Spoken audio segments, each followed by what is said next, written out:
Hey guys, welcome back to another video, and today we will be unboxing another AOC gaming monitor, and this one is the mini LED monitor, and the model number of this is the U27G3XM. Let's unbox this and see what do we have inside the box. Then after that we will talk about the specification and features and put this on the test. Alright, so first thing in the box, after opening it, you will get the instruction manual here and your color calibration factory report inside. Then I think we should put it down and slide it out. So straight out of the box, what we have here is the one power cable, one display cable, one HDMI cable, one USB-B to A cable. Then we have the quick start guide, and all your warranty brochures will be inside as well. Then of course we have the base of the monitor. Then we have the arm, which looks like this, good quality arm. And the next thing, we have the monitor. The right way of doing it, just leave it inside and put the arm and the base first and then take it out. Before I put the arm, some people do ask about the Vesa mount. So the Vesa mount is usually all the screws are under the arm itself with the base. So if you want to put the monitor arm or anything, you can utilize here, which is 100 mm by 100 mm. Alright, so the next time we need to do, just put the arm just like that. And the base goes at the back, just like that, and screw that. So this is your monitor out already, and it looks amazing, very similar to some of the models of AOC, matte finish, black color going on, and at the back I can show you guys the red trim. This is how it looks like. And in terms of the adjustments of this monitor, you can bring it down, up, you can tilt it around, and you can swivel it as well. And does it go to the portrait mode? Yes, it does go on the portrait mode as well, just like that. The menu buttons are all here, but of course there's a G menu as well, so we can utilize that. So let's set this up, talk about its specification and features, and put this on the test. This monitor features a fast IPS panel with a stunning 3840 by 2160 resolution. It supports refresh rates up to 160 Hz on DisplayPort and 144 Hz via HDMI 2.1. Paired with a 1 millisecond G-to-G response time for minimal motion blur and smooth transitions, making it ideal for high-performance gaming and multimedia use. Built with quantum dot technology and enhanced by mini LED backlighting, this monitor offers a visually rich experience featuring 576 local dimming zones, providing deeper blacks and more vibrant colors. This monitor is also Vesa DisplayHDR 1000 certified, achieving up to 1200 nits in a peak brightness, making it perfect for both immersive gaming and creative work. Enhance your gaming with the AMD FreeSync Premium and G-Sync compatibility, which reduces screen tearing and stuttering. Alright guys, so this one is all set up. Let's talk a little bit about this monitor itself in terms of how it looks. This one is exactly 7.24 kg with the stand, the weight of this monitor. For the 27-inch monitor, this might be concerning for some of the people, but if you take out the arm and the base of it and use your monitor arm, is only 5.62 kg. But this one also don't have any speakers, so that's also something to note about, but it does have the audio jack to put in your external speakers or your headphones to use with. The next thing I want to talk about, because this is the mini LED monitor with the 160 Hz refresh rate, we will go into the G menu and see some of the different settings. Let's open the G menu. G menu is the AOC menu, which have a lot of things you can. This is my new favorite thing. If you guys are watching a couple of other videos, I really like it. Instead of using all these buttons under it, I prefer now to use the G menu. First of all, we have a game modes. We have FPS, RTS, Race, Gamer 1, Gamer 2, Gamer 3, which are the custom modes. And we have never done this on this channel before. We always breeze through these settings because these are some of the important but common in the AOC monitors. But I want to do a custom settings for this one this time. So for the custom setting, you can go into the advanced. Okay, once you are in the custom advanced settings, you can see there is the Gamer 1 mode, Gamer 2 mode. You can actually adjust these modes also here, but we will be choosing the custom one to do some settings. So first thing first, to check how much shadow control we can have on this monitor, which I was testing, actually is quite amazing. We can go all the way this dark, or we can go all the way this bright as well. This shows that from 0 to 100 how much shadow control you can have on the screen itself. Depends on your game, depends on your GPUs, and all these things matters. But for the monitors, what game you are playing, your preference, you can adjust the shadow control accordingly, and that same applies to the game colors, brightness and contrast. So because this monitor is the HDR 1000 certified, so the brightness can go up to 1200 nits. Let's say if we are on the 70% now, and if you go to the 100% of this brightness of this monitor, it actually becomes very bright. And the clarity you can see on the screen, it really makes a big difference, and it will give you definitely a very good advantage in terms of gaming.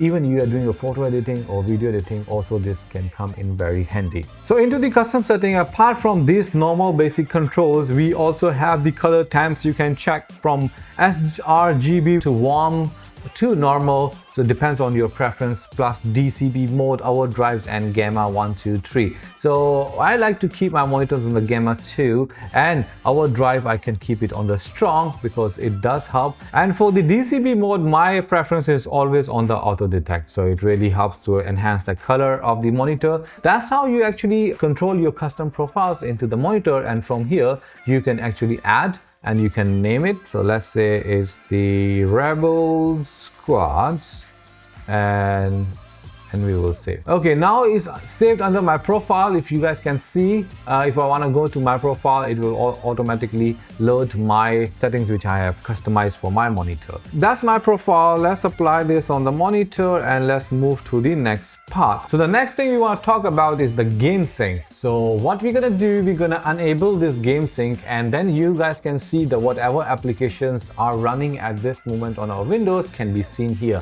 You can individually select each application based on your preference. For example, I want my G menu to be under the game mode, but the custom, because this is the what I made. And then I want my Valorant to be under the FPS mode. So this is how I can actually choose different applications in different settings, and I really like this G-Sync menu and the freedom to choose between how I want to run my application on what modes. The next mode we have here in the G menu is the low blue mode, and in this one we can choose very straightforward. If you are watching movies, browsing over the internet, or you're doing some work, or you're doing some reading stuff. So it depends on your preference how you want to protect your eyes. You can choose which one you want to use. I will be keeping it off for a while for testing purpose and moving towards the next mode, which is the eco mode. So in this mode, if you want to save some energy, you can choose the settings from here, or you can even put the timers for the activation, that how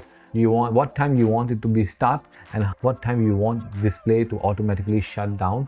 For example, if you're reading and you're sleeping at the same time, so it can shut down after a while, so don't need to worry about that. So that's also a good feature on this. And after that, we have the display, where we have all the settings. When earlier we were talking about the HDR, this is the HDR settings. We can actually choose it from here between the picture, movie or the HDR game mode.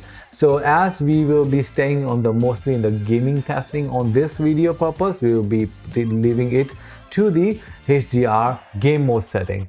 And then the volume, all the menus, G menus have this volume, but actually this one don't have any speaker, so please don't get this confused that it might come with a speaker. No, it does not. This question been asked many times in the comment section, so please always check their website and the specification under the website, though the monitor comes with the built-in speakers or not. Then we have the input selection. Of course, we have 3 ports here: display port 1, HDMI 1 and 2. For the maximum refresh rate, of course, recommended is to use the display port. In our case, this is 160 Hz, and we can actually see the counter. Let me turn it on. So the frame counter will be here, which is the 160 Hz, if you guys can see. Then we also have the dial pointer.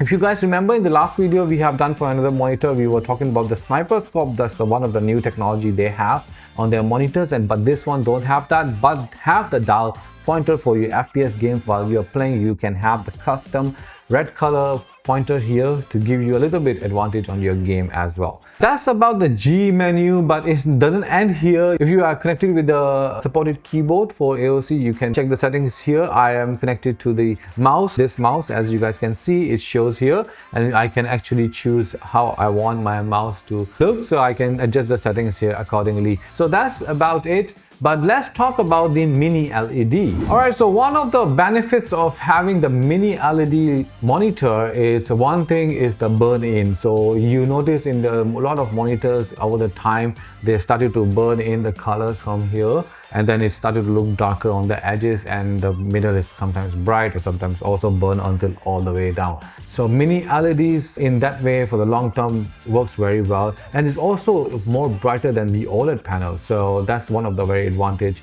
of that. So one of the problems with the mini LED monitor is the blooming issue. So when you guys can see on the other monitors, when we have a white text or a bright visuals, it started to bloom it around the edges of that text or the visuals. When we were testing this problem with this specific monitor, you guys can see here that it really does a very good job on that. There is a very minor glow around the mouse, even we move it around, and we saw on the different screens as well. Though it's supposed to be gone into the LED world, but in this case it's doing a very good job. So quite impressive for that. So guys, I hope you guys have enjoyed this video. I have tried my best to cover all the specification features about this amazing monitor. And if you guys have liked the video, don't forget to give a thumbs up and subscribe to our channel. I noticed that 90% of you are not actually subscribing to the channel. So it will be great if you guys can subscribe so you can support the channel as well, and you can get notified for the upcoming videos as well. And if there is any discount code available for this amazing monitor, I'll be dropping them in the description of the video. Or if I have missed out any of the features of this monitor, let me know in the comment section. I'll be happy to reply you guys. I'll see you guys in the next video. Until then, take care and bye bye.